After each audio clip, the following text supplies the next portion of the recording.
We're living our truth now. Krista, what? Krista who? Christadelphian? Did you say Christian dolphin? So are you from Philadelphia?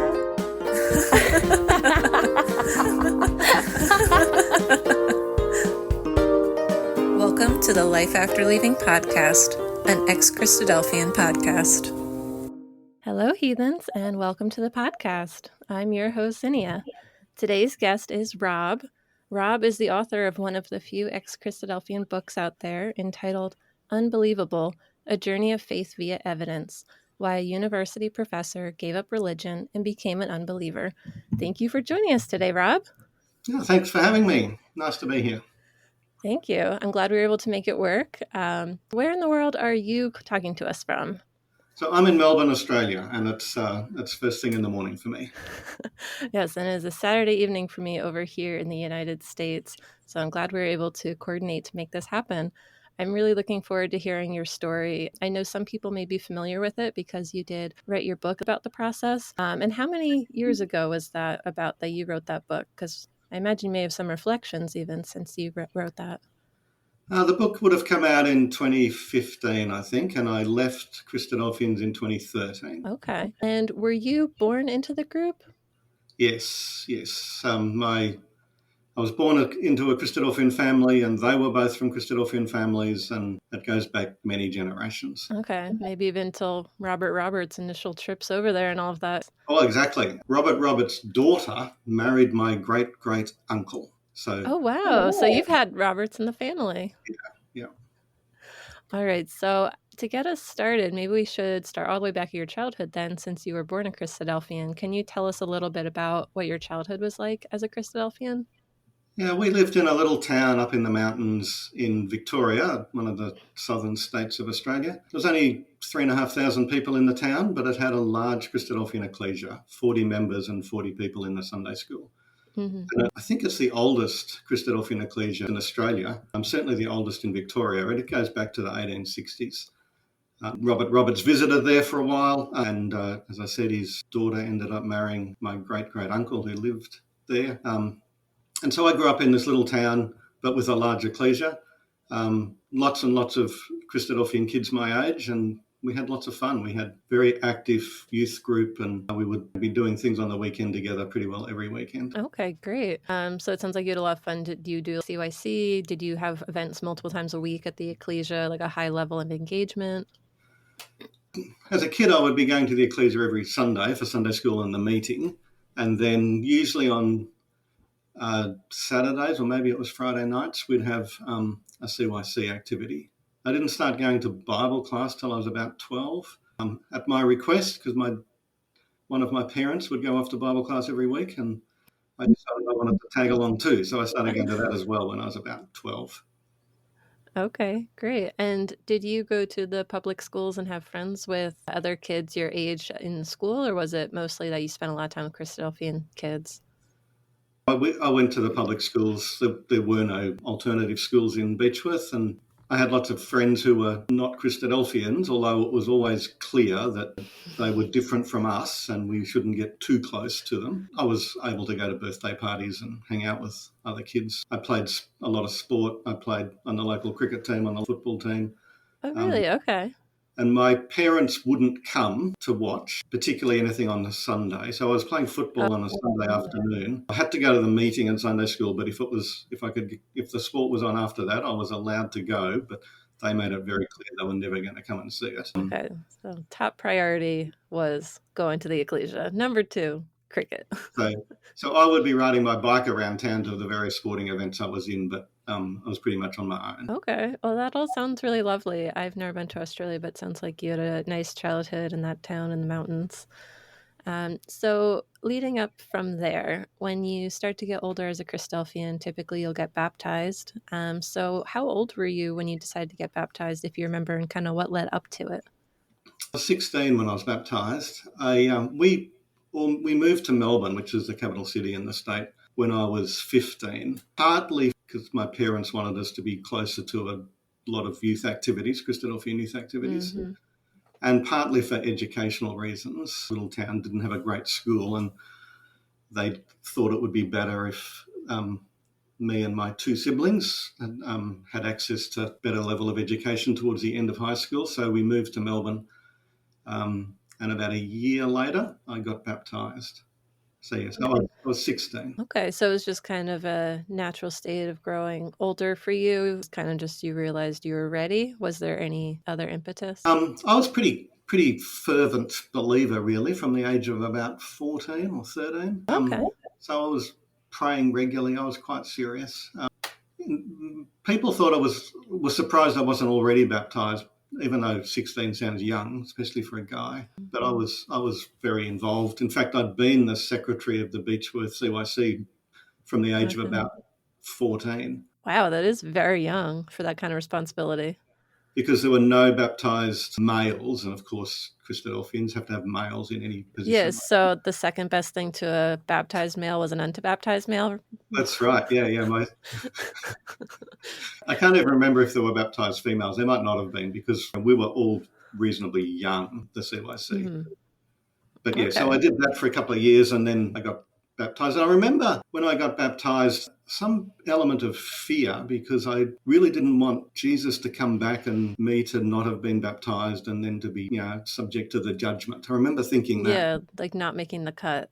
Yeah. That makes sense. That's definitely something that is talked about so much. So I think that's kind of intended to be a motivator in some ways, as well as just being part of the culture itself. I think everyone feels that at all levels as well. And was that baptism in like a tank within the ecclesia then? Yeah. So it was, a bath that was set into the platform of the ecclesial hall. So I'd seen lots of baptisms there before, and you put your bathers on and the white robe over the top, which seemed a bit ridiculous. In fact, I remember on the day I'd left my bathers at home, I had to quickly get my dad to drive me home. But it was the ecclesias we went to were, all of the Christadelphian world is pretty conservative, but not all of it is as conservative as other bits. And we were at the sort of the more liberal end of the Christadelphian world. Okay, I was a little curious about that because having not been to Australia, I've heard that some ecclesias out there were more strict than ones that I've seen over here. But I also grew up in one that was kind of considered to be on the less conservative end of the spectrum. Yeah, Australia has probably the largest diversity in terms of approach amongst ecclesias. There's the crazy, super strict ones that have quite a cultish vibe to them. I had cousins that went to those sort of ecclesias. Mm-hmm. And then at the other end, there's some really liberal ones where it's normal for women to be giving the exhortation, and there's pretty much gender equality. Wow. And that's the most liberal ones. Yes, really, you're completely right, because I've never heard of anything that extreme over here, even with being on the less conservative side. And I'm curious, what would be what you'd say on the highly conservative side? How would I recognize that? All the males in blue suits, white shirts. Yeah, it's almost it's not a stated uniform, but it's pretty. It is pretty uniform. I remember when we visited my cousins once, my mum wore a red dress. And that was a problem. Red. Did they put I'm kind of picturing, what was that, the Scarlet Letter, and them just painting that on her car, just a scandal. Yeah, my cousins were very much in this environment, and I when I was about 15, I stayed with them for a few days, and of course my auntie did the washing while I was there and hung my washing on the line, including my coloured underpants, which caused a huge stir because my male cousins were not allowed to wear coloured underpants. Why? It's pretty wild. I don't know. No one can even see it unless it's on the line, drying. So that's the sort of the extreme wacky end of the conservative Christadelphian world. I have one follow-up question. It's probably not the one you expect. But why did they pick blue suits instead of purple? Isn't purple the priestly color? Wouldn't that be the holy color, or white like the Pope? Where did the blue come from? Was it just really flattering? I don't understand. I don't know, but I've also seen it in business contexts where everyone wears a blue suit. I don't know. Yeah, I remember growing up seeing a lot of black. I remember seeing like some browns. I feel like blue wasn't as common, so that's why it stuck out to me just a little bit. But I would love it if they went purple. That would be really exciting. They should, put that in under feedback. Yeah. Because then they could really show their holiness. So the crazy wacky end of the Christadelphian world, it's only King James versions and it's all this dress stuff. Weird dress constraints and not allowed to go to university and you're not allowed to celebrate Christmas. Yeah, I do have someone in my family that married into a family that doesn't celebrate Christmas. So I have seen that one. Yeah. I wasn't at an ecclesia where women were allowed to have any involvement in speaking or leadership. Were they allowed to vote? Like yes. in a business meeting? Okay. Yes. Yeah. Curiously, the extremes at both ends are in Adelaide and Sydney, whereas in Melbourne, where I grew up, or at least after we moved to Melbourne, we don't have the extremes. Sort of everyone, the most conservative is not quite as wacky as that, and the most liberal were not letting women take leadership positions or speak. But as a consequence, the ecclesias tended to work a little bit together, even though they were quite varied in some ways in their approaches. There was cooperation. They did have joint activities that crossed all ecclesias, including the youth circle. The CYC in Melbourne involved all ecclesias. That's interesting. I can only imagine the mixer there and the cliques forming with such differences. Yeah. But I'm sure you're just there hanging out with your friends playing sports. So you're just like, I'm not going to worry about this. Well, by the time I moved to Melbourne when I was 16, I was also noticing the girls, of course. So I was keeping an eye on trying to figure out what to do about that. All right. So you are the first former brother that I'm interviewing on this podcast. So I was wondering if you could share a little bit about the experience of what it was like to be a baptized brother. If you want to talk about some of the responsibilities you had after being baptized, anything about the culture that you want to share. Responsibilities, the only thing that was different when I was newly baptized was that there was a possibility I might speak, but it wasn't a requirement. And in fact, I think it was a year or 2 years after I was baptized, we had, in the ecclesia I was in, there was voting for speakers. Like anyone who was willing to speak put their name down, and then people voted on who they wanted to be on the speaking list. I've never known it at any other ecclesia, but that's what they had there. And so I figured I might as well put my name down, and I got voted on both in terms of giving lectures, which is sort of the public outreach part of it, and exhortations and Bible classes. So by the time I was 18, I was doing all three. Yeah. Oh, okay. That's a good amount of responsibility, also reflecting the group in public, because we didn't have a lot of public lectures where I was, and when we did, people didn't really attend. So people didn't attend. It was just it was just advertised. It was a farce. If someone attended, it was shocking. Yeah, everyone would gossip about it and be like, who's that? But every Sunday night there was a lecture, and every Sunday morning, of course, was a memorial meeting, and then on Wednesday nights for Bible class. And I was attending all three and occasionally speaking at all three. Yeah, that's a lot of work.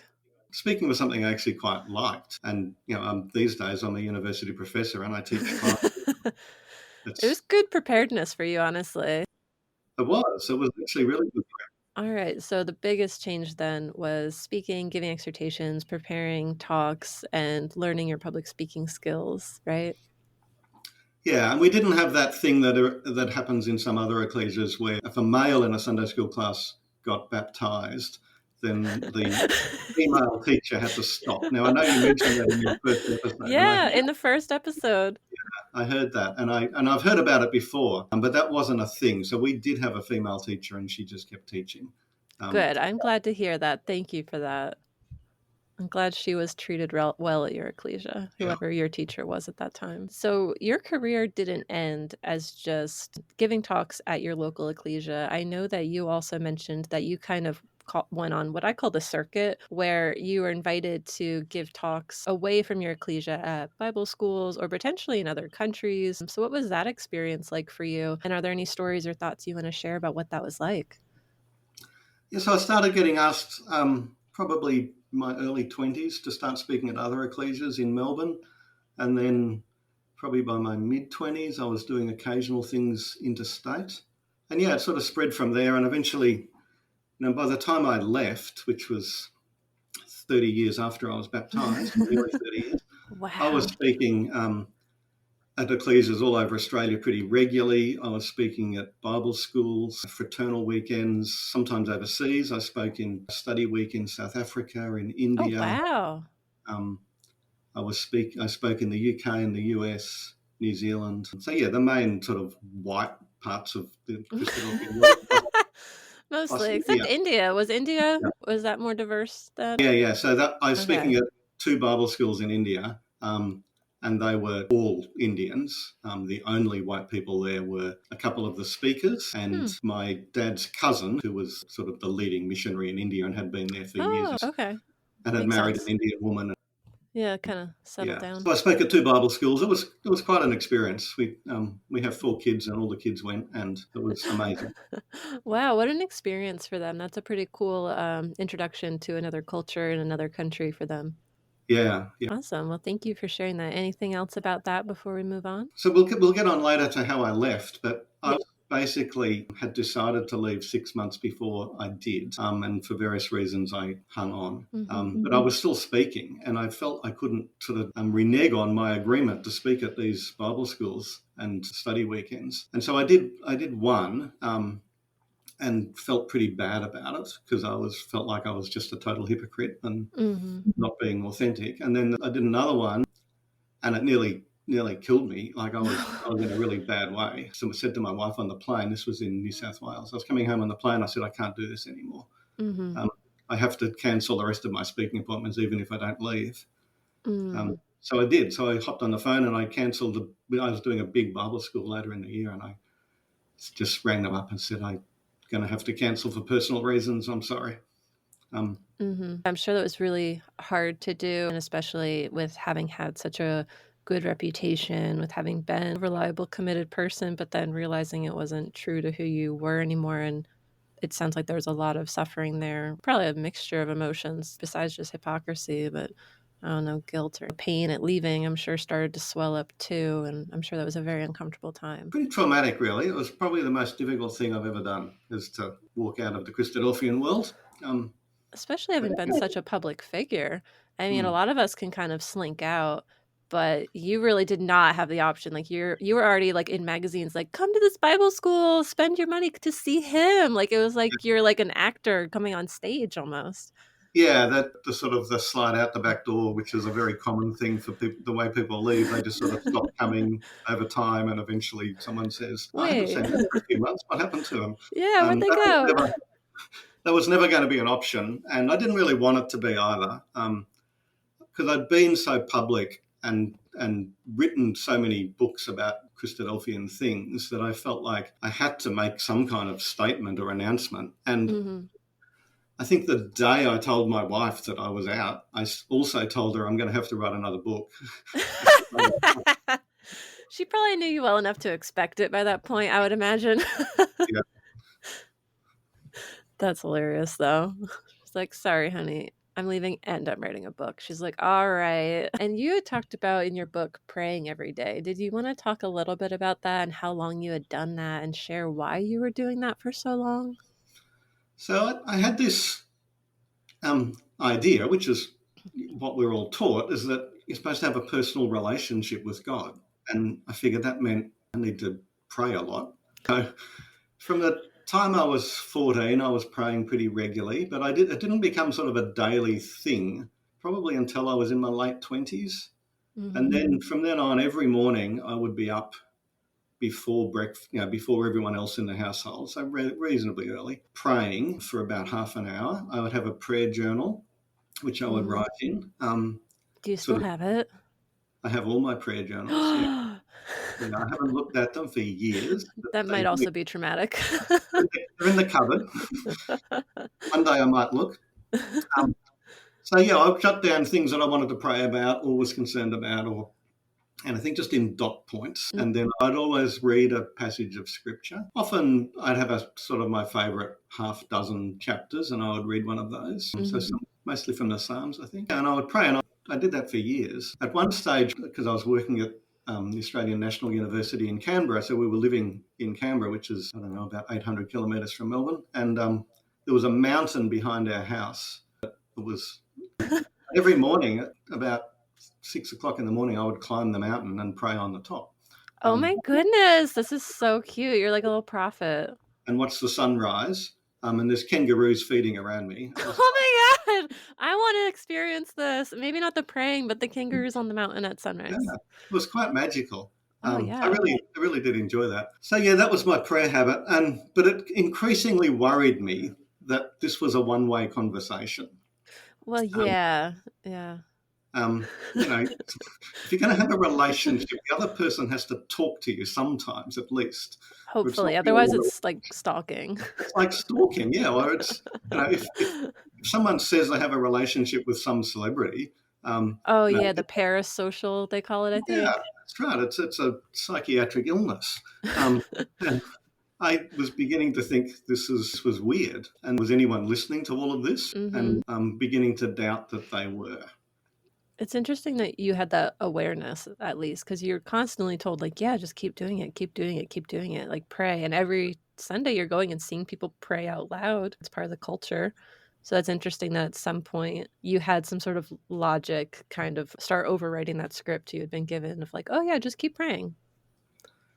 Well, it's sort of embarrassing it took me so long, I think. When I did this, Well, yeah, that was, your 20s and 30s you were doing that? late 20s through to early 40s. Oh, so wow, yeah. I don't know, 15 years probably. Yeah, I persisted for a very long time. I tried hard to make that happen. And that's, again, something that I think is worth sharing, because I think sometimes Christadelphians don't want to admit that ex-Christadelphians exist and that they were Christadelphians and they really did the work and they were taught everything and they went through the baptism, and like you were studying your Bible, you were praying, you were doing everything you were supposed to do, and yet at some point you still made the decision to leave. So I think that's why it can be so interesting to explore what the process was and what your story was. And that bothers Christadelphians a lot. Oh yeah. Because I was the real deal. Oh yeah. You're a headliner. You're famous. You're an author in the Christadelphians. Like, I'm so flattered you came on this podcast. You're like famous. I have your book. But I was serious about it, and I really did study my Bible a lot, and I prayed a lot, and I believed it. And when I left, I got all these letters saying, "Oh, you obviously had something terrible happen to you, or you obviously didn't really ever believe it." And yeah, that's exactly it. Like the people that are like, "Oh, you weren't real." Like, I can't believe that you really believed and then left. You must not have ever been in. Yeah, so there was quite a lot of sort of demonization that happened. But I know that I really did believe it for a long time, and the doubt started to creep in, but I persisted with trying to make it work for years and years. And as we saw, you clearly did believe as well. If you had even been waffling longer, or if you hadn't been in, you wouldn't have done all of that. You wouldn't have gone to Bible schools. You weren't a fraud who was just making a show of it. You were putting a lot of effort and studying to make presentations that were engaging and informative for people so that they could learn from it. You know, that requires studying. It required a lot of your time to be traveling. I'm sure you were taking time off, work and stuff to make all these different events work for you so you could get there. So the level of commitment there, I'm very impressed. You did a lot. You did clearly show a level of commitment there and effort. A crazy amount of effort and time that went into it. And now I think, what a waste. Like, what could I have done with those years? And I feel a bit sorry for my wife and my 4 kids, because Leanne was in it as well. But the 4 kids, it wasn't their choice. And we raised them all as Christadelphians. I'm glad they've all since left, but their childhood could have been very different. That's true. I think a lot of people are going to think a lot about that statement. I know that in the ex-Christadelphian Facebook page, I've seen a lot of people who are much later on in life than me who have left more recently. And it is something that they really grapple with, is all the years that they invested. So it's very interesting to, again, hear from someone who's left like midlife, who had put in a few decades already before leaving, because that's obviously made it harder to leave, it sounds like, and also makes you really have to process regret about when you made your decision. It is what it is. Yeah, it's like, I can't change it. The best I can do is accept it and make the best of it. Make the best of the rest of my life, which is exactly what we're trying to do. You get the rest of it, and now you won't make that mistake again. I had people write to me saying, why couldn't you just pretend and keep coming? For the rest of your life? Yeah, great. I think that was it was in response to the fact that I'd said basically lost all my friends and my entire social network. Mm-hmm. I said, oh, you could have kept coming. But I couldn't sit there. I have a quote that I want to pull out. This is from your book, Unbelievable. The quote was, "Despite the warm friendships I enjoyed through the church community, the empty nonsense of worshiping an imaginary deity is too mind-numbingly pointless for me to willingly endure." Most of it was very eloquent in your book, and then you did that one. That one just made me start laughing and just picturing you being like, I can't do this for the rest of my life. I can't sit through this when I don't believe it. Yeah, that's exactly it. In fact, for the last 6 months, I said I'd stop believing, but I kept attending for 6 months. For those 6 months, I was mostly reading atheist books during the readings because... You did? Oh, yeah. Because in your colored underwear, too. Because my Bible was my tablet. Like, I had an electronic Bible. Oh, yeah, this was more in the modern age. Okay, so it was like a Kindle Bible almost. Yeah. And so I could put anything on that.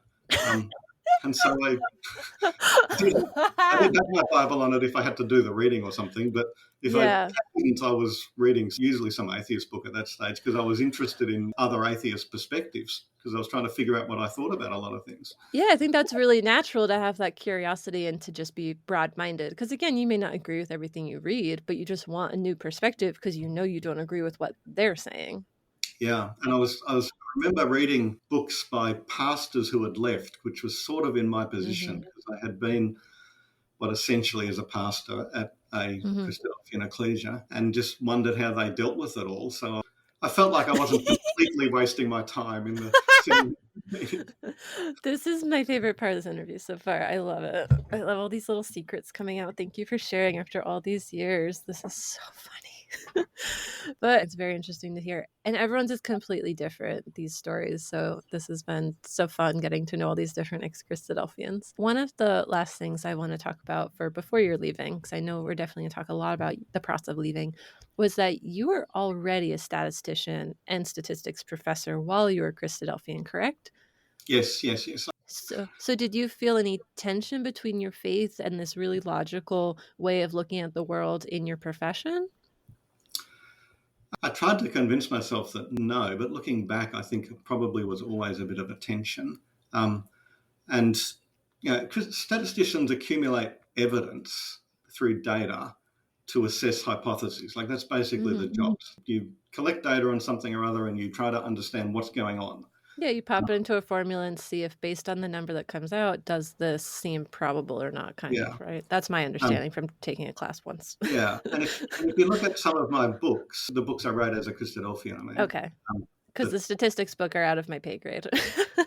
Well, also they're not particularly relevant to this. I was writing books accumulating evidence to believe. Like I wrote books about why you should believe the Bible. And I had sort of things like I talked about prophecy and about archaeology and the natural world and things like that. So I was sort of trying to take a similar approach, sort of in hindsight, trying to apply the same perspective as a statistician, but in a biblical context about, well, what's the evidence for this hypothesis and trying to justify it. And in fact, that was the reason I left in the end, is because the evidence did not support the hypothesis. And eventually I convinced myself of that fact, but I had tried really hard to make it fit beforehand. I really love that because I did not leave based on just logic. And so I love hearing your story, and I really liked reading your book for that reason. I really appreciated your perspective, and it was organized, easy to read, and very Christadelphian. So I was, very relevant for any Christadelphian who has left. So thank you so much for writing that. And I know how you started leaving was kind of through your writing and investigations, and let's kind of get into that. Sure. So I have to back up a little bit. I'd been a member of several ecclesias, and then eventually we decided to start a new one with a different model. Okay. So we started which at the time was called the Dandenong Bible Education Centre, which ran in a shop in a shopping district, and we opened every day and sold Bibles and books that we thought were helpful to the public. Okay, I think I've heard of these kind of places. It's a deep memory in there from Christadelphians doing that. Okay. Yeah. So we started the very first one Okay. me and a group of friends. And we ran multiple classes every week sort of as an outreach event because we decided that the farce of Christadelphian lectures where nobody came was silly. So it's a Bible education center for the public now. It's a Yes. Bible store and lecture hall Yes. almost where you can take classes. That's cool. Yeah. Okay. Yeah. That's a nice idea if your mission is preaching and getting information out there to people, I guess. Makes Yeah. sense. Yeah, so we started that in 2004. There was about 8 of us who were the first members, and it sort of slowly grew. And it was a lot of work, but I was teaching classes there multiple times a week, usually. I mean, which you'd been doing since you were 18, so Yeah, just a little more. You just turned up the dial a little more. and up the dial. Yeah, and I was what other ecclesias would have called the recorder. We called it the secretary. 'Cause- Okay, yeah, we called it the recording brother, who's like kind of in charge, basically. Yeah. Okay. And if any non-Christadelphians are listening, it's like the pastor. Yeah, that's exactly. I try to do a little bit of backstory if we can, because as much as this caters to our community, there's also not a lot out there for people who want to learn about our community. So I'm sure some people will come in and just want to learn about the background from this. Yeah, so we started that, and then that spread to other countries. Like there were Bible education centres in South Africa and India and England and New Zealand, and I was sort of seen as not the only founder, but the person that started this whole movement. Again, this is incredible, just how involved you were in the community and what levels you'd kind of risen to in prominence and involvement. Yeah, so this was actually the second sort of big thing I'd started. The first one was Bible courses, where people come and do a whole course. Like in person, like they would come take a class? Yeah, a series of classes over maybe a month or two. Okay. And we got that going. And so there was sort of these Bible courses, Bible discovery courses, they were sometimes called. And that was pretty successful. And that also spread around the world. And then the Bible education centres. I also started the first Christadelphian website. And there's a Bible question site called Bible Q, which is still running, that I started. Lots of this sort of stuff. Lots of outreach and lots about education and sort of teaching people what we thought the Bible said and how they should live.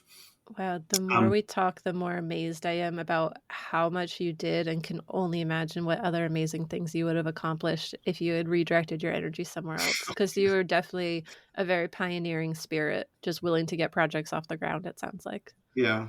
And then at some point, I was thinking that some of the Christadelphian doctrines or traditions, ways of doing things, were not really well supported scripturally.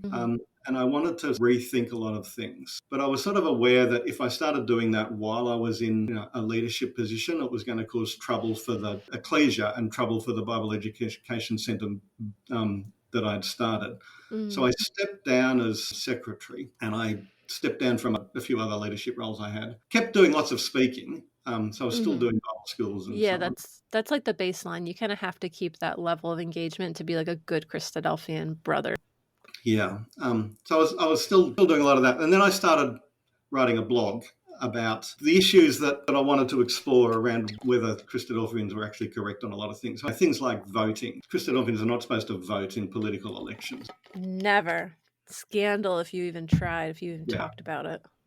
When I mentioned voting earlier, that was just at business meetings within the ecclesia, just to clarify in case anyone didn't realize.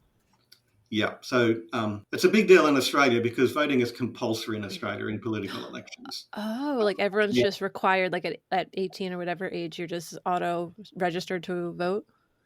Or By law, you have to register to vote at age 18, and not everybody does, but you're supposed to. Do you get fined if you don't? You get fined if you don't vote. If you're a registered voter and you don't vote, you get fined. Oh, wow. So, but Christadelphians had always written on and they send you a form saying, why didn't you vote? And you have to, we always would say, we have a conscientious objection to participation in the political process and we choose not to vote. I'm a member of the Christadelphians. I would just assume they would walk into the box and write in Jesus Christ and turn it in and be like, that's who I'm voting for. So some people I know did that, but called it. That's easier. You don't have to talk to anybody that way. Just be like, all right, I voted. You don't need to know who for. The sort of the community attitude was that we should make a stand and make it clear that we're not voting, rather than just secretly write someone else's name down and make it informal. So one of the first things I wrote on my blog was why I thought this didn't make any sense from a scriptural point of view. Wow, that was something that stuck out to you. I guess being in that environment where voting was constantly brought up, whereas in America, it's pretty low voter turnout. So I think I heard that issue less over here because there was no pressure to vote. So it was like, okay, whatever. And then I got into, evidence for an ancient Earth, because I'd become convinced a long time earlier that the Earth was very old. Yeah, like you saw dinosaur bones or something. Yeah, so I mean, dinosaur bones is one thing, but also there's plenty of evidence that life has been on Earth for billions of years. As a statistician, I was working with some archaeologists and some people that work on ancient campfires. So in Australia, the Indigenous population has been here for about 60,000 years or more. Wow. And I had someone who was an expert on identifying plants in ancient campfires. That is an amazing specialty. Amazing. And he was asking me questions about the data, and so I thought, well, this is a good opportunity. So I said to him, look, can I ask you about the dating? Well, since you're here, what's the variation on dates? Like, how is it possible that that it could be 10,000 years instead of 60,000 years? Yeah. And he said, no chance. He said, there's basically a margin of error of only about 5,000 years or so on some of these things, and there's incontrovertible evidence that the Indigenous population has been here continuously for 60,000 years. Yeah, and they could probably show you like the formulas and stuff and like the chemical analysis kind of thing that they do. Because I remember learning some basics of that when I was in science classes about like isotopes breaking down. And this is like based on what we know about the world, we figured out kind of a way to understand it. So it's pretty precise, a lot of the determinations they're able to make once they know all that information. Yeah. So it's not only that the Earth is old and that life on Earth is old, but that human life on Earth is old and is continuous, because the Indigenous population of Australia has been here continuously. It's not. But back in the 1800s, I remember reading some of Robert Roberts' stuff where he was speculating that there'd been a previous civilization and that God had wiped it out and this was a new one, and that's how you could have Adam only 6,000 or 7,000 years ago. You can see he's doing some apologetics. Yeah. That was clearly not the case. So I was writing about this on my blog and how you would interpret Genesis in the context of human life being that 60,000 years of history, and it's humans because humans are making those campfires. That all makes sense. And I wrote about evolution, which I now at this stage had accepted. So for most of my time as a Christadelphian, I believed in an old Earth and humans being on Earth for a long time, but I had taken the view that God had done some kind of series of creations over time. Okay, like you figured there had to be something missing, basically, from the Genesis story, it sounds like. Like he didn't really mean 7 days, or, there was something here before that, like that kind of thing. So the book that I found most helpful when I was in my late teens, early 20s, was a book by Alan Hayward, who was a professor of physics and also a Christadelphian. And he he called it creation by fiat, where God had issued a series of fiats over millions of years, and the creation events happened each time, and humans just happened to be the last one. And he interpreted Genesis in that way. And I thought, well, at least I can live with the science, and maybe Genesis could be understood that way. But then by the time I wrote my blog, I had given that idea up, and I was just believing in modern evolution theory. Yeah, it feels like they're just trying to make something work. Yeah. And I just then interpreted Genesis as sort of a founding myth that God had given to us for a purpose, but it wasn't meant to be taken literally in any sense.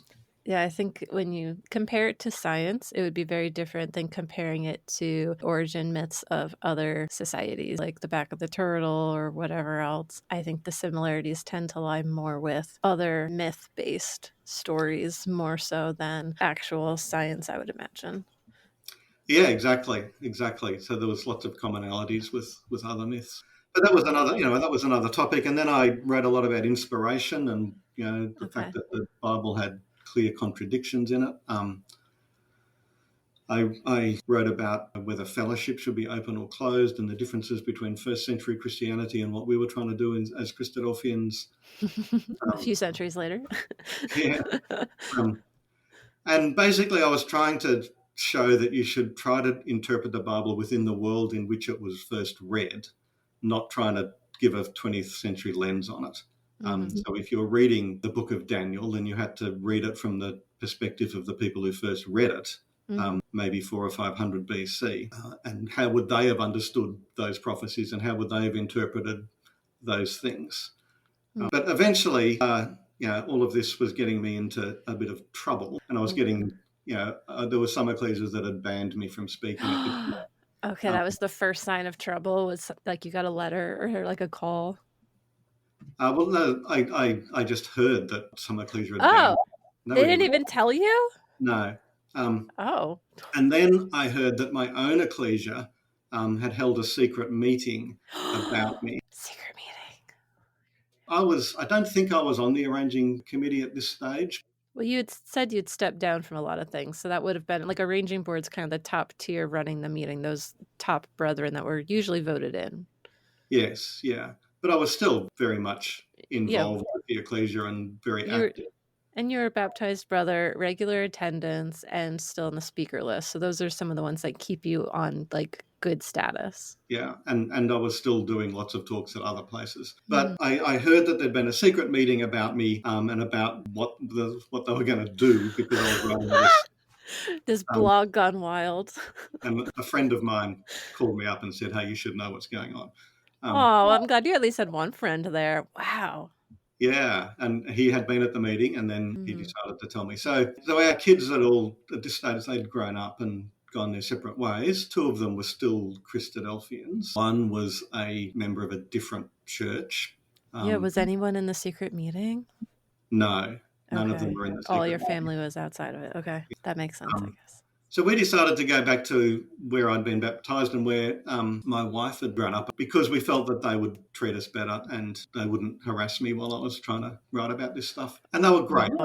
They were really nice. Like they welcomed us with open arms, basically gave me whatever freedom I needed to write what I wanted to write. I'm curious, do you think this story for you would have been much different if you hadn't had that option to go to a kind of nicer ecclesia, if you had stayed at the one that was doing secret meetings and had strong emotions about what you're doing with this project of investigating what you believed? They would have disfellowshipped me at some point. I don't think it would have made any difference in the long term. But it was nicer for us to be in an ecclesia that was friendly and welcoming. Where are we in the timeline of when you left? I lasted a year. Oh, it was only a year that you were doing this blog? Oh. No, I wrote the blog for 2 years. Okay. After 1 year, we moved to a different ecclesia. Okay. And then after 2 years, that was when I left. So, so the blog was really important in terms of me sorting out what I thought about all sorts of things and about trying to interpret scripture and its all the different contexts that you've got to take into account, textual, literary, historical, geographical, social and cultural contexts. But at no stage in writing this blog did I ever think I was going to stop being a believer or even stop being a Christadelphian. What I thought I was doing was trying to sort of understand scripture better and hoping that other people would come along with me in terms of a better understanding and more closely grounded to what the Bible was really all about. It sounds like you really had the best of intentions there, but the rigidity of the Christadelphian structure really was not conducive to that. Possibly, but I think there was just a lot of cognitive dissonance, and I was so determined that I was a Christadelphian and I was religious and I was trying to fit the data into that framework. Isn't that funny to say now? To kind of like admit it, is that like the kind of like the indoctrination when you are told this is correct, you make everything else work to fit that definition. And no matter what evidence you have, your brain will try to find a solution that makes it fit and makes it make sense, because that is the foundation. It's crazy that you finally got to step away and kind of step off of that to look at the foundation and be like, wait, is this even correct? Yeah, confirmation bias is such a strong thing, at least it was for me, and I think it is for a lot of Yeah. people, that Yep. you fit things into the framework that you already believe, and you find a way to make it all work together. Yeah, like you're talking about the creation myth even, just like, yeah, like maybe it was just really long days and then each day was 1,000 years, sure, or 10,000 years, whatever makes the dates work, it's got to fit. Got to fit, yeah. And so I was sort of moderately happy writing this blog, thinking about stuff, doing lots of Bible schools and talks. One Sunday morning I was at the meeting and I bumped into one of my dad's cousins who actually lives in America on the West Coast. I know her very well. We lived in the US for about 6 months, and when we lived there, we'd gone and stayed with Cheryl and Chris, and they'd come and stayed with us, and I knew their 3 boys. So when I saw her at the meeting, I gave her a big hug and said, "Great to see you again. How are your boys going?" And she said, Josh has left. I said, "Oh, really?" And he said, "Yeah, he's decided he doesn't believe anymore, and he's left the Christadelphians." And I said, "I had no idea. Would he mind if I emailed him?" Oh, this is where the book starts, isn't it? Yes. Yeah. So she said, "No, I'd love that. That'd be really good. I'd appreciate it if you do that." So I just wrote to him and I said, "Hey, Josh, I saw your mum this morning, and she said you left. What's the story? I'm really interested to know what's going on." Yeah, like genuinely. Genuinely, yeah. Josh is maybe 15 years younger than me. He was a good kid and we got on well together. So I just wrote to him and said, what's up? So he told me a little bit and I said, "Oh, that's interesting. I've been writing a blog about some of these issues. You might be interested." And I sent him a link. And then a couple of days later, he said, "Well, I've read all of your blog and I'm puzzled why you're still a Christadelphian." He said, you've thought about the problem of evil and suffering. You've thought about the fact that parts of the Bible are clearly fictionalized, and you've thought about inspiration. You've thought about all the things that I've thought about." So he gave me a long list of all the things he'd thought about. And he said, "And you clearly have come to a different conclusion from me, and I want to know what's going on." And he was, again, it's very genuine. He was just curious about the way I was thinking. Neither of us were trying to convince the other of anything. We just sort of thought, "Oh, this is weird. We've both thought about some of the same things, but we've in different places." He said, tell me what's going on. Why you still believe, and what have I missed?" So I'd given countless talks and courses on reasons to believe. Yeah, and you I literally wrote books on it. Yeah, and I had distilled it down to 7 things that were sort of my sort of summary of reasons to believe. And they spelled out the word preach, Preacha. It's so cheesy, but it worked. That's very cheesy, yeah. But to help people remember. Yeah, naturally, yeah. And it really helped me remember, because every time I had doubts, I would go through my list and think, "Oh, yeah, that's good reasons to believe." And so one was prophecy, that's P, R for the resurrection of Jesus, E for environment or creation, A for archaeology, C for consistency of the biblical record, and H for health laws. Wow, you still just rattled that off. Yeah, it's well in the brain. But at this stage, I'd already actually given up on some of these, certainly on environment, archaeology, consistency, and health laws, thinking that there were too many holes and logical fallacies to use those as evidence. But I was still pretty firm on prophecy and the resurrection of Jesus. So I sat down to try to write to Josh about why I still believed. And every time I wrote, a few sentences, I thought, "Oh, that's not right." And I just kept deleting what I'd written. And then I realized that I was writing to convince myself rather than Josh. And probably a day later, I thought, I don't think I've got a good reason to believe anymore. And it was very sad. Yeah, you were writing him about like, "Oh, I'm so sad you left," not knowing like within a week, it sounds like, all of a sudden. Less than a week, yeah. It was like a reverse road to Damascus experience. So very suddenly, I realized I was no longer a believer, like within a day or two. Wow. And I did write to him in a sort of a vague sense. I didn't sort of tell him that what had happened. But I just said, "You asked why I haven't sliced God out of the picture. Perhaps I'm not there yet. I don't know." So I left it a bit vague. But after I sent the email, I just kept going over and over it. And I lay awake at night praying, thinking about it. I read back over my books on reasons to believe. So surreal reading your own books to convince yourself. I read what other people had written on it, the reasons they gave to believe. Mm-hmm. And less than a week, I decided I was an unbeliever Okay. and I didn't want to be there, but I was there. Then I told my wife, and she said she was a bit shocked. And she said, "Well, why don't you just sit with it for a while? You know, don't Don't make go a big shouting public thing it. about it. Yeah. See how you go." So that's why I kept going to the meeting for 6 months, because she didn't want me to act on it too quickly. And I think that was wise advice. Mm-hmm. Yeah, typically for anyone when they're going through something big, it's generally a good idea not to make a hasty, life-changing decision. Yeah. Um, and at that point, it was mostly Christadelphian materials where you were looking for like more confirmation bias there, No, or were no, you looking at other stuff too? I read very widely. Lots of other stuff. I had a large collection of sort of apologetics material Yeah. from different denominations and perspectives. Okay, that's even more impressive because I know with your blog project, it seemed like you had really widened the net a lot and potentially, I guess, had already been doing so to get more evidence to kind of collect it yourself. So that's pretty incredible that it was so wide and you still, didn't find that. Yeah, I started reading well outside the Christadelphian literature in my 20s when I realized that it was just too narrow and too limited. And so I read a lot of sort of semi-scholarly religious stuff. Like, I'm not trained in theology, so some of the more scholarly stuff I found a little bit difficult to get through. But the more semi-scholarly stuff I was reading and finding it quite helpful, particularly on archaeology and ancient history and Okay, yeah. relating the text to in the context in which it was written. Mm-hmm. So I read a lot of that sort of stuff, and a lot of my speaking was about trying to help people understand the text in that way.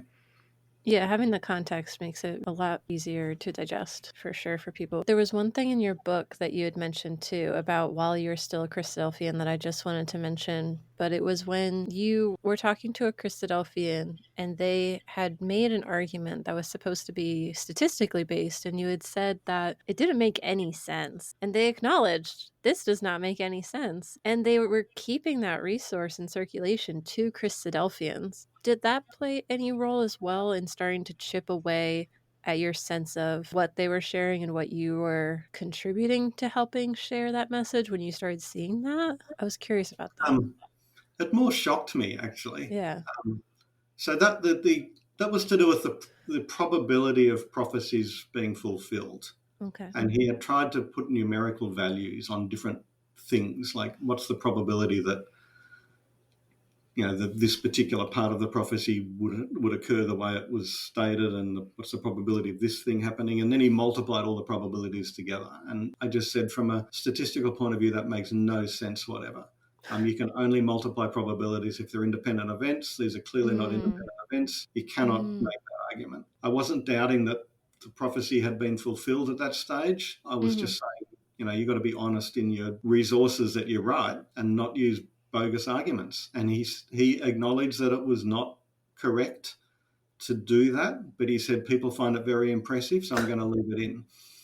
And like that dishonesty shocked me, because I thought we're supposed to be honest and authentic and truthful. Yeah, I'm sure there's a good Bible verse about that somewhere. Yeah, he was willing to sacrifice truthfulness for the sake of impressing people. And I just thought that was shocking. Yeah, that definitely, I feel like that would chip away at my trust a little bit in the organization and the message that I would help be contributing to sharing. This particular person had lied in several other cases that I knew about for his own purposes, so I didn't trust him anyway. Okay, yeah. Today, actually, I saw an article written by Christadelphian that reminded me of you, and it was kind of funny because you had talked about with your blog, it was really just that you were looking for evidence to reinforce your beliefs. That was it. And so you're going through not just taking anything for granted. And just like with that, like you're fact checking the numbers. If they present them, you're looking into it to find it. So I found an article on the tidings.com, and I just want to read you the quote. It was saying, quote, "A long time back, I remember a young brother telling me that as Christadelphians, we are not seekers of truth, but preservers of truth. These are truths to be treasured, kept, and shared. We are and must be preservers of such truth." And then he says, quote, "On the other hand, there was something about that saying that didn't sit quite right with me. perhaps a bit of smugness, the sort that can lead to laziness. More importantly, there seemed to be something rather limiting to the expression, unquote. And so then he talks more about, are we seekers of truth? And are we just taking things for granted and just being lazy when we're told something and then repeating that? And then he says, quote, ideas put forward as possibilities sometimes morph into probabilities, then later into certainties, simply because they've aged and been oft repeated, unquote. And I feel like you were almost like the person that it seemed like he wanted to see, someone coming out and being like, I'm not just going to listen to what people said. I'm actually going to seek out the truth of the matter. And so it was unbelievable to see that just today when I knew I was going to be talking to you, because that just it almost seems dangerous for them to write, because when you actually ask people, like you even wrote a book about it, just like if you go look at the evidence and you spend the time looking at archaeology, history, prophecy, Bible hygiene, and the other things on your preach list, it actually led you away. So that was very surprising to me to see that on a Christadelphian website. It's an interesting quote because, yeah, certainly the predominant view amongst Christadelphians is preserve the truth, preserve what we've been handed down. There's tradition deeply ingrained in the Christadelphians, both in theology and practice. And a real fear of thinking sort of differently. You know, some ecclesias would strongly discourage you from reading any books that were not Christadelphian books. Yeah, the Christadelphian Standards old book that was a compilation written by tons of the brothers, it says that even Christadelphian books can be dangerous, and so you have to be really careful. Yeah, I mean, I'm thankful that I grew up in an ecclesia that was pretty liberal-minded and encouraged sort of exploration, reading more widely. I never felt any restrictions. I did read widely, and I never felt anyone frowned on that in the communities that I was actually members of.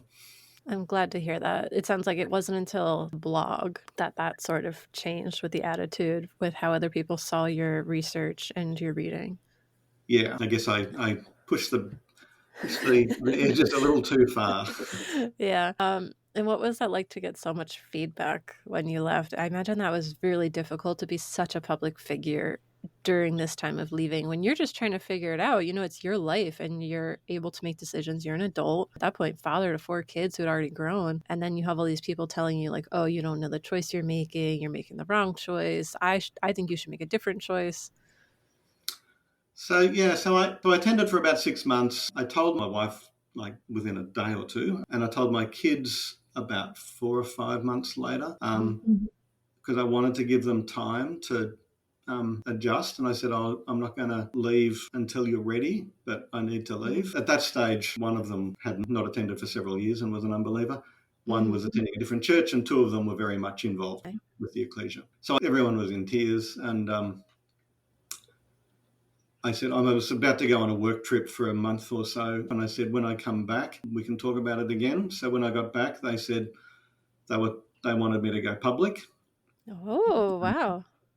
Because they said they were tired of keeping my secret. They hadn't changed their own views, but they were, they felt ready. So then I thought, okay, there's a few people I need to tell before I go public. So I drove 300 kilometres to see my parents, had lunch with them, told them.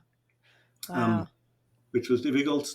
Went and saw my wife's parents, told a few close friends, said I'll give you a week or two to get used to the idea, to ask me any questions you want to ask me, and then send a letter to the ecclesia and simultaneously put a post on my blog explaining that I was leaving, which I had written that on the flight to Korea, actually. I remember writing when I was on this trip. I remember writing it with tears streaming down my face. Oh. Yeah, it was very difficult. Yeah, it had to have been hard. I mean, especially with how deep the community goes with Christadelphians, where you're seeing them all the time, constantly connected. You know, your kids grow up together, all this kind of stuff. And just like when in your case with your parents and all, your family is literally still there in that community. Yeah, the whole family the wider family was very much part of it. As I said, my dad's brothers were in the crazy, wacky end of Christadelphians. My mum's brother had never been a Christadelphian, but pretty well everyone else in the family was. Okay. And my own kids had all been raised, and my wife and my parents were both all Christadelphians. So, yeah, it was very much part of it. But anyway, I wrote this blog, I wrote this letter, and that was it. And I guess initially I felt a huge sense of relief that I finally made a break. but it was still for probably a month or two, it still felt pretty tough. And my wife and those kids who were still Christadelphians were still attending and did for quite a while. But for me, I just suddenly realised Sunday mornings are so good. Like I can do other things. And there was surprising stuff too that I didn't expect. So one of the things that I didn't expect was to really appreciate this life so much more richly. Because instead of thinking this is a preparation for the The kingdom, stopgap, yeah. yeah, and that it was all about what's coming next. Yep, eternal life. And enjoying this life's not what we're here for. It's to prepare for the next one. All of a sudden, I had this overwhelming sense of this is it. Like this is all I've got. Is this This life? is precious. Yeah. And very precious, and I wanted to make the most of it. Food tasted better because I was really thinking about enjoying the flavours, and I was really enjoying just sort of being in the Australian bush and noticing things and just sort of appreciating what we have and the good things in life so much more. And I didn't expect to have that, but that was a nice and sort of unexpected consequence of leaving. I'm so happy to hear that for you. What's your favorite things to do on Sundays now? Do you want to share? What does a good Sunday look like now that you don't have to go to Sunday school, besides talking to me on this podcast? Well, a bit of a sleep in's always good because we never slept in. So I was always up and off teaching Sunday school and taking kids there and running classes. So, sleeping in was a new experience. But, just spending time with my wife and enjoying just freedom, doing whatever you want. Yeah. I play a lot more sport now. So I played a lot of sport when I was a kid, but basically stopped when we moved to Melbourne. And I was reasonably good at some sports. I even thought about becoming a professional athlete at some point when I was very young until I realised I wasn't good enough to be professional. But it's tough. Yeah. So I was never that good, but I was good enough to even have had the thought. Okay. So once I left, I got a little more involved. I was playing cricket for the local cricket club, and then I switched and I now play tennis for a local tennis club, which I love. It's supposed to be so good for you too. And I just did not have the time or was not willing to make the time to do that sort of thing when I was a Christadelphian. There was just too many other things that I considered more important. Yeah, if you weren't at meeting, you were preparing to being at meeting. You're, reading and writing and all this work and calling and emailing. Yeah. And I just wanted to rewind real quick. What was their reaction to your letter? Did you never go back and just get like a polite received, we'll remove you from the role, or was there any official response from the ABs? So the recorder of that ecclesia happened to be my closest friend when I was a kid, and we'd grown up together. Wow. And he came round to see me. Okay. And he was lovely. We chatted. He hugged. He said he'd talk to the other arranging brothers, but they didn't need anything else from me. A couple of other people came round to see me, but mostly it was just hundreds of letters, emails. Wow. Some people sent me books, CDs, DVDs I should watch. I'm sure they haven't aged well. Yeah, but several hundred emails and letters in the mail, some of which I've taken excerpts from and put in my book with my responses to them. I did respond to a couple of them, not in the sense of sort of trying to explain myself or argue, but just thanks for your thoughts. Mm-hmm. Some of them were incredibly unpleasant. I have a section in the book called Repent or Die. There was one that I almost lost it. The one that also made me do my giant reaction where I just like screamed out loud. The one that sounded like a threat. I think it was one of the first ones. So there's one who wrote, if you choose to proceed down this broad path to destruction, then we hope you enjoy the few remaining years of your life because that is all you will get. Because that's all you're gonna get. Yeah. So that was from my uncle. That was your uncle? That's terrible. Yeah. He knows where you live. That's dangerous. So there's some pretty hostile ones, but mostly they were nice. So I read them all. I thought about them. I didn't respond usually. I certainly didn't want to get into arguments. I was done. Yeah, not like pen pal arguments. I think it's healthier to just walk away at that point. Yeah. What are you going to get by staying? They want to convince you to stay, and if you're not going to, then no one's going to win that argument.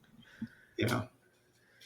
And I certainly didn't want to try to convince anybody else because I felt like I'd spent 30 years trying to convince everyone of what I thought the Bible was about, and I thought I have no right to tell anybody what to think. I didn't then, and I certainly don't now.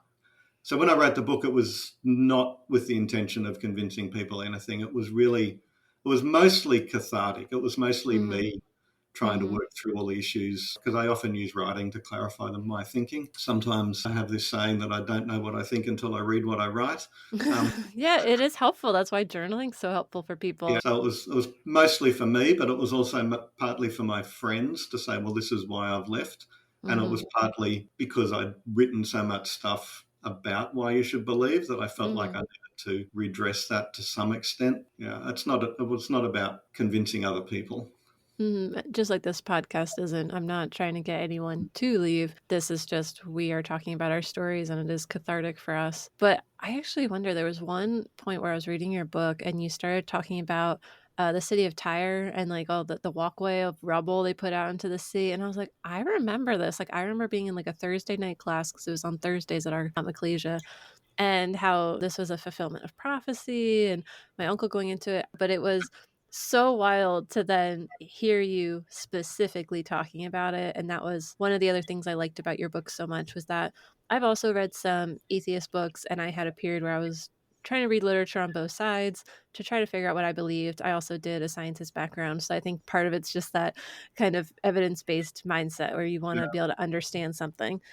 And it was interesting just how many times I was like, I remember hearing this point. But when I had read some of the atheist books, they never covered these ones that I would hear attending services. And so it wasn't really as helpful for me, because they'd introduce all these other new concepts and be like, oh, these are the things you should know that Christians believe, and we're going to deconstruct. And I was like, no, I am a Christian, and none of those are the things I need to deconstruct. Yeah. Please help me with the ones I actually were taught that I don't understand. I don't even know how to begin with fact checking that and figuring out the truth. So it was helpful because it put it in the context of what I learned. Yeah. No, I'm pleased about that. And I did try to pick the things that I had found most convincing. Okay. So that, I didn't want to just kick down straw men type arguments. I wanted to actually take the things that I had thought were convincing, that I had used in my own teaching, to say what I now thought about them. Yeah. Basically, all the ones that you did a 180 on, the really compelling arguments that became a weak argument. Yeah. I have a number of questions, but I feel like we've already covered so many of them. Like, one of them was, what was the hardest part about leaving for you? But I think you've already mentioned so many things that were so hard about leaving. I don't know whether I said this before, but the social dislocation has been the hardest thing, because we were so embedded in the Christadelphian community, and that was our entire social network, and we had not really made any attempts to have friends outside of that community, and partly because you just don't have time. You're so busy in the community that fair point. you don't have time for friends outside, and partly it's sort of it's also cultural, where there's kind of, I know I was told that we had Friday night CYC because they wanted to discourage us from having friends, and Friday nights were when you socialize. So they specifically made it so that it was harder. And like, you don't want to go out late on Saturday night and like have a dinner party or go to an event or something, or like a concert, when you know you're going to be up early on Sunday morning. Like, I feel like all of it kind of reduced your chances of socializing outside of the ecclesia. So, so losing that social network overnight was quite difficult, because I felt like I had no friends at all. Well, you had said you had wanted to keep some. It sounds like that really did not happen. Amongst the Christadelphians, not really. We see family who are Christadelphians, like my dad, my wife's parents. So we see them, and they've all been very good. None of the immediate family have given us any grief. I don't see the wider family very often. But outside family, no Christadelphian friendships really survived. Okay. Maybe one or two people we'd see every couple of years, but so vastly different. Yeah. One of my closest friends is also an ex-Christadelphian who left a little bit after me. So we see him and his now wife, we see them very regularly, like every few weeks we'd catch up with them. That's actually kind of lovely, yeah. And the shared heritage is really important. Like, we understand each other. And he has difficulties with his Christadelphian family, and we understand what's going on. And that's why it can be so specific to have communities that understand you for that very specific sort of support that you need. and like the unspoken language that's in all of this, and the people where you just say one sentence and they get it and they know what Yeah, you went through. yeah. And my youngest daughter's married somebody who is an ex-Mormon. Oh, interesting. Very different community, but again, there's a shared understanding of Yeah. coming out of that type of community. Mm-hmm. And I think they find it helpful that the other one understands. Yeah, I'm sure it's much more supportive having two people that have left a religion, even if they were different religions, compared to someone who is still deeply in a faith. I'm sure that would be a much bigger challenge. So here comes the easiest question for you. Do you regret leaving? Definitely not. I regret not leaving earlier, Whoa. but I definitely don't regret leaving. Life is so much better having left. Aww. So much better having left. I regret, as I said before, I regret teaching my kids any religion and them having to deal with this, with that and how it screwed them up, and seeing that's hard. Yeah. I regret wasting so much of my life doing this sort of thing, but I definitely don't regret leaving. Good for you. Thank you for sharing. And I'm so glad to hear there's so many positives for you since leaving, and that you've had some support from your family. It sounds like they all can relate now.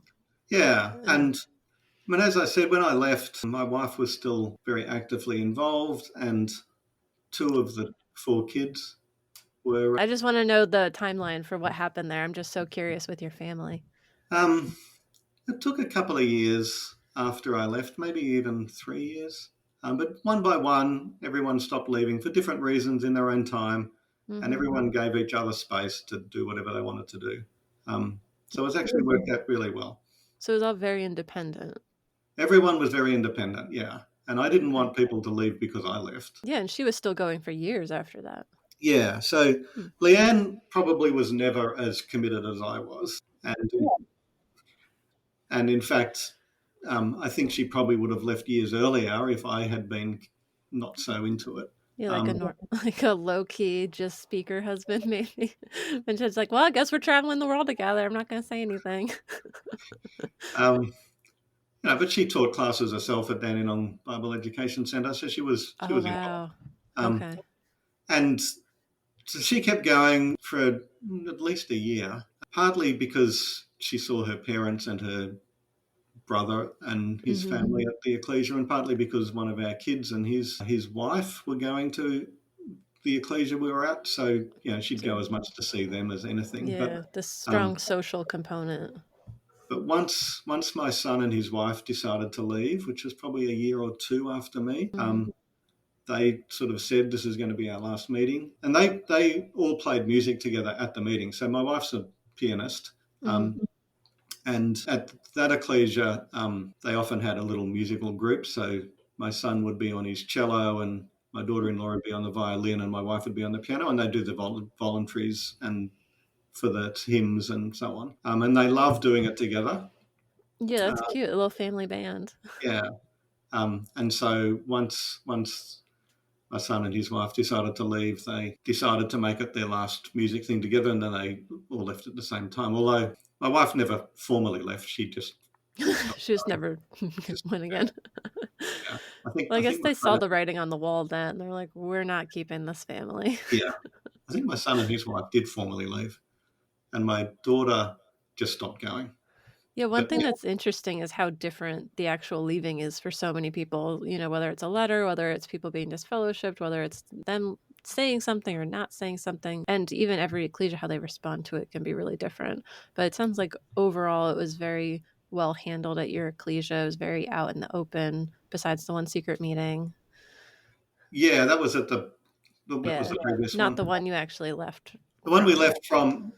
They're just lovely people. Like, they are genuinely nice people that care, and were nice to us. And when we left, they were all sad, but there was no repercussions. They were just pleasant. And and everyone left in their own time. And so now the whole family, my wife and me and my 4 kids, are all unbelievers. I think we'd probably now all call ourselves atheists.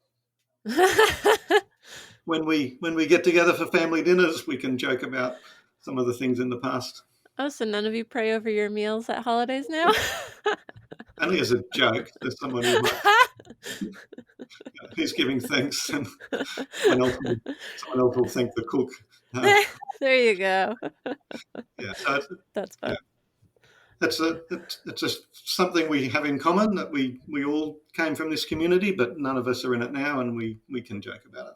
I do like that cohesiveness. I feel like that gets rid of the awkwardness, and it sounds like it allows you to introduce more humor and connection. Yeah. I do like that. Are there any positives in your life that you still kind of attribute to that time being a Christadelphian? We'd kind of talked about potentially your experience being a public speaker. Is there anything else that you feel like you've kind of integrated or was valuable to you, even if it wasn't something, you would have picked, but made you who you are? I feel like have a much wider knowledge of things outside the mathematical and statistical world than I would have. Like, Cultural, yeah. I've read extremely widely in ancient history and sort of in the social sciences generally, that I probably would never have done, and I think that's been good for me. As a university professor, you tend to read a lot, but quite narrowly in your own field, and I feel like I know a lot more about other fields as a result of being a Christadelphian and maybe I would have got interested in other things anyway. I don't know. Interesting choice. Yeah, okay. And like, I had lots of experience on committees and dealing with people.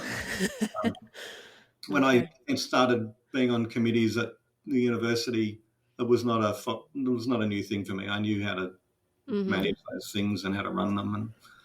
And so yeah, I think I learnt life skills that maybe I would not have got otherwise, but it wasn't worth it. That's okay. You're allowed to say that. I just always want to offer, if there's any positives that you took away, for you to have a chance to share that. Because for everyone here, it's like you can share what was negative, you can share what was positive. I want to just open the environment for all outcomes so we can fully discuss the experience. There's certainly positive things about being a Christadelphian. I mean, the community is actually pretty amazing. I remember my first trip to the US. I was a PhD student, and I was visiting Colorado State University in Fort Collins. And each week, and I'd sort of connected with the Denver ecclesia. I said, look, I'm coming for 3 weeks, just so they knew I was in town. And if for each weekend I was there, a different family would have me stay. And I would go and stay with them. And the people at the university couldn't believe it. They'd say, well, I didn't think you'd ever been here before. How do you know all these people? And I said, I don't know them. I turn up and I say I'm a Christadelphian, and I get invited. Yeah. And they take you in like you're their son. And they're like, oh, let me take you to my favorite restaurant. Do you want to go explore? We can go rafting today or hiking. What do you prefer? Disc golf, whatever. So it is pretty amazing. And then then when we lived in the US, also in Fort Collins, so I was back. This is when after I'd finished my PhD, I was working as an academic, and I went and worked at Colorado State University for 6 months.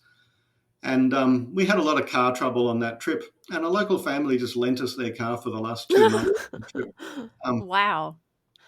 That's very nice. Amazing. So the community is great. Like, they are really like good people. To be part of that community was actually a really positive thing. Well, it's nice to have people looking out for you, being neighborly. Yeah. People definitely opened up their homes. And I remember someone from Australia coming and just staying with my cousins for like an entire summer. And I'd never seen this person before. I don't think they had ever seen this person before then. And I just started seeing her every week at CYC. Someone would drive her over, and she just lived with them. And I was like, okay, yeah, because she's a Christadelphian. Yeah. That was the only bar the only hurdle she had to be able to manage to get the okay. Yeah, so it's definitely not all negatives. Yeah. So it sounds like your current relationship to religion is atheism. Are there any other groups that you've ever joined or explored, whether that's religious or not? You mentioned joining some sports teams, I believe. Yeah, I'm a member of sporting clubs, and I'm a member of professional associations through my work. Yeah, I imagine that's kind of necessary.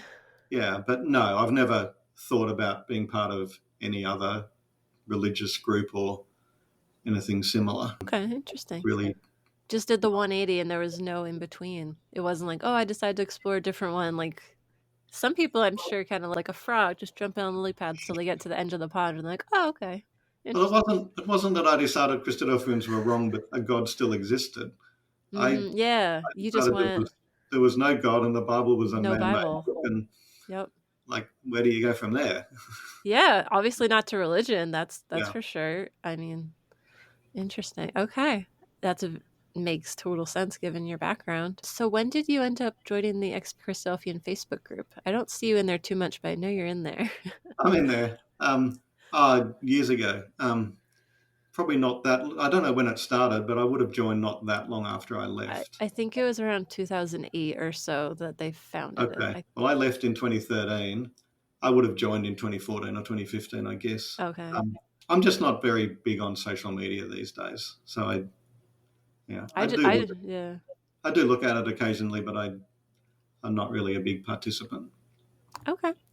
Yeah, no worries. You don't have to be, but glad you're there. And I always like to just kind of mention it and see, because it's interesting why so many people find the group and what they get out of it, depending on when they join. I feel like the longer you're in it, often the more people sit back on the sidelines, whereas it seems like a lot of the new people who come in are the ones who are like, I kind of really just want to talk about this with someone. And they finally found a community who wants to listen to it. Yeah. And that's probably true for me too. I was probably more active originally and did appreciate the fact that I could connect with people in a similar situation. And even see who's leaving. I'm always curious when I'm going to see a name I know and be like, oh, hi. Like that happened this year. And I was like, oh, hi. And it was someone I knew. Actually, yes, that has been a thing. I have been curious about. I always look at the list of new members to see whether there's anyone I know. Yeah, because I love how they do that. They always post who's a new member and people can, welcome them or introduce themselves and be like, hey, I'm here too. Because in the broader Christadelphia, they're in like the magazines and stuff, they'll say when someone gets baptized, they'll be like, we have a new member.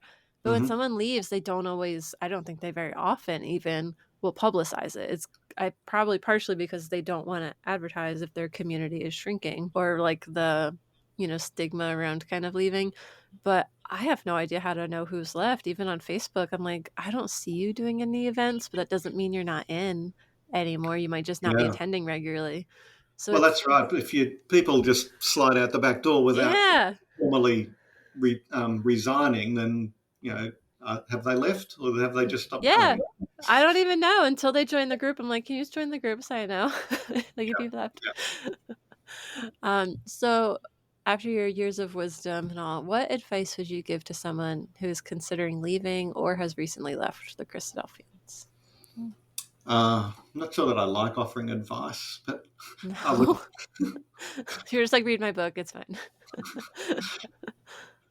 Look, if you're thinking of leaving or if you've recently left, you're probably quite traumatized. It's a difficult thing to do if you've grown up in it, especially, and it's your whole life.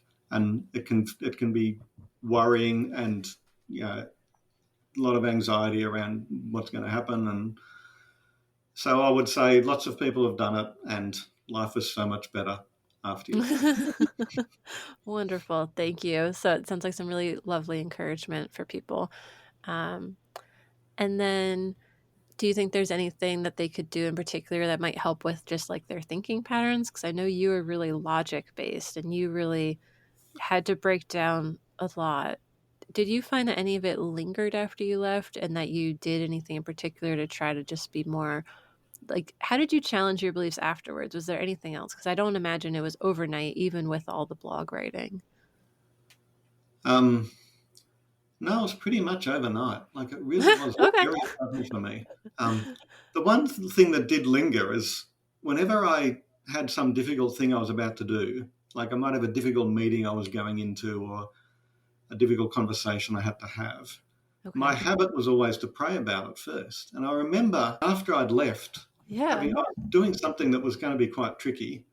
And I remember thinking, I better pray first. And I thought, what are you doing? Right? And then your instinct was there, and then you catch it, and like your consciousness clicks on, and you're like, what? Yep. I said, nope, this is just you. Good luck. Yeah. So that happened probably 2 or 3 times. But then you're aware of it and just kind of broke that habit.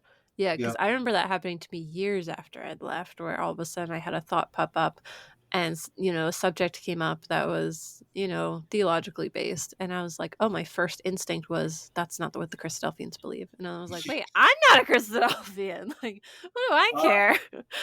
Occasionally that happens. Like I hear someone talking about, I don't know, the devil or about Yeah. Trinity or something. And I'm Mm-hmm. thinking, it's not what the Bible teaches.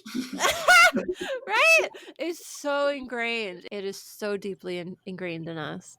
So I feel like for me, I just try to remember, like, okay, like the first thought is the one that was the conditioning. The second thought is me challenging it. My third thought is whatever I choose to think about it. And that's, me taking autonomy over my life again. Yeah. Yeah. Because it is funny. Like it's funny. And people don't talk about it too much, but the way you think, like they really trained you since birth to think a certain way. So I think it takes some time to break out those habits even in your mind. Yeah. And this was 13 years later, and I still occasionally have that. Usually when I hear some, mainstream Christian doctrine that Christadelphians reject, and I might hear it in some context, like in a movie or something, and I think, yeah, the Christadelphian reaction, it's not true. That's so funny. So last question, do you have any resources such as books, musics, or podcasts that you specifically would recommend to someone who's leaving or has left the Christadelphians? Look, there's lots of books for helping people leave. I mean, my book wasn't intended to help people leave, but it probably would be helpful to someone leaving to think through some of the issues. I read a lot of stuff, and as you said, mine's very much around evidence and belief and so on. And I found reading similar books, and I list some of them in the bibliography of my book about other books that I read that I found useful. Okay, so people could see your bibliography if they're looking for that. And you also have a website still that has that online as well, so they don't even have to buy your book to look at the bibliography. No, do they? It's free online. Yeah, so the website for my book is robjhindman.com/unbelievable. So I will. Or if you just did a Google search for Rob Hindman Unbelievable, you'll find it. Yeah, I'll link it, but I did Google it to double check that the link was there, and then I could find it, and it was the first result, so not too hard to find. Yeah. But I mean, a lot of people will have different things that they're dealing with than just evidence and what does the Bible teach and what's true. But some of these books, they're quite useful. There's a book called Good Without God, which is about the role of morality, because we're always taught as Christadelphians, morality comes from belief. You can't be a good person without God telling you the rules. You have to follow God's rules, not your own. That's right. As if you're going to go and rape and pillage if you. I know. That's why I teased Heather. She's like, "Oh, after I left," and I was like, "What'd you do? Rob a bank? Like, were you immediately evil?" like no. Like morality doesn't depend on what your religious affiliation is. Yeah. So I have. There's a book on the list called Good Without God, which describes those sort of things. But otherwise, one that I found really helpful was Jonathan Haidt's book, The Righteous Mind, which is Why Good People Are Divided by Politics and Religion. That's the subtitle. The Righteous Mind, Why Good People Are Divided by Politics and Religion, which is about the way people think and the way their values affect the way they think. And it's written from the perspective of an American, so it talks a lot about Democrats and Republicans. But it's an election year. Yeah. But in the context of religion, I found it sort of quite interesting. Somebody said that book was recommended to me by somebody who had just read my blog. I didn't know them. They were not a Christadelphian. Oh, interesting. Okay. So my blog was quite widely read by non-Christadelphians as well. And this person just emailed me and said, "Hey, read your blog." He was a statistician working in New York and said, "I left an evangelical group about 6 years ago, and I found this book helpful. You might too." And I've since met him a couple of times. Oh, really? Well, it makes sense. You're both in the same profession, I guess. Yeah. So I was speaking at an event in New York, and he rocked up, and so we reconnected then, and that was nice. That's fun. Yeah. So that book was good. But mostly, I think it's just taking time with people that love and understand you. Yeah, I think it's wonderful when you can have a community that loves you no matter what, instead of, as you saw, as soon as you don't align with them, just kind of cut you off for the most Yeah. part, or send you really aggressive letters Yeah. before They've sort of, cutting you off. the letters have mostly stopped. I've probably had one in the last year about, the nasty letters from people that. Well, now it's just going to be me getting nasty podcast comments. That'll be the next phase. Yeah. I mean, there was one person that would send me stuff like maybe once a month for about 2 years. And Wow. I had him on. I had a filter on my inbox to send him straight to the archives. So I didn't need to read it. Yeah. But yeah, they slowly stopped. There was a bit of hate mail for a while. I'm sorry to hear that, but I also definitely believe that happened given my experiences and other people in the group and so on. And again, just given the position that you were in the community, you really experienced it to a heightened level. So unfortunately, having been so dedicated to it, it was pretty wild to see the amount of windfall that it caused. But I am glad to hear where you're at now after so many years leaving. Your whole family, immediate family now, is really united. Everyone's kind of been processing and now can kind of laugh about it, which is nice. Everyone has developed their own hobbies, pursued relationships that aren't based on just the shared religion, but hopefully on deeper things. And it sounds like everyone is now deeply appreciating their lives. I would assume as much as you, I would hope, and enjoying it now that they realize that this is your life and you don't just throw it away so that you can get one later that's supposed to be better. Yeah, I think that's true of everyone, which is nice. That's really good. So I'm at least glad to hear that, as a positive takeaway. Because I was curious, because in your book you really didn't talk about your family at all, and I understand it's your journey. So it's interesting. It's like I wonder if any of them left because you were in it together, with a wife, raising kids in it, being good Christadelphians. That's what you're supposed to do. Yeah, at the time I wrote the book, I think at least one or two of the kids were still in it. So it's very interesting to get the update now, even, having been some time has passed since you've written that. So thank you for coming on, being so open today, for always having been so open about your experience and being willing to share this with people. I think that's been really remarkable, especially with such a small community.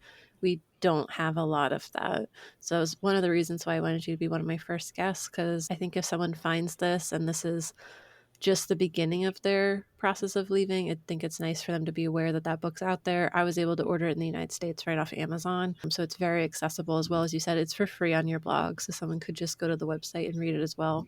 You've been very generous with that, which is wonderful. Yeah.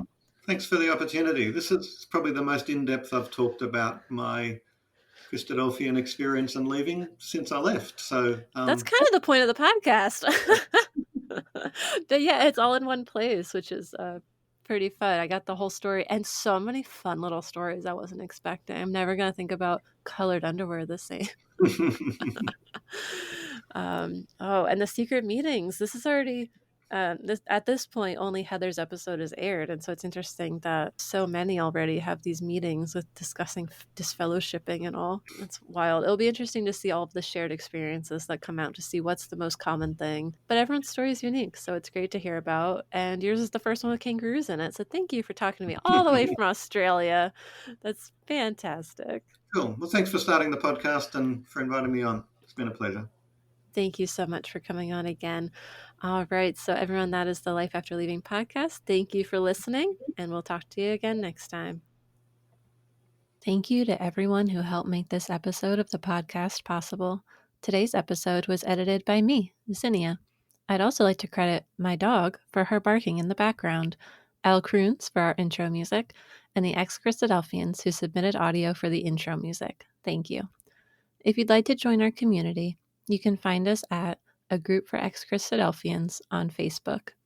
If you're a fan of the show, you can follow us on social media on Facebook or Instagram at LifeAfterLeavingPodcast.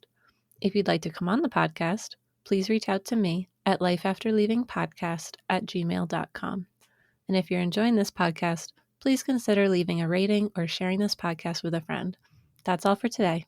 Thanks and see you next time.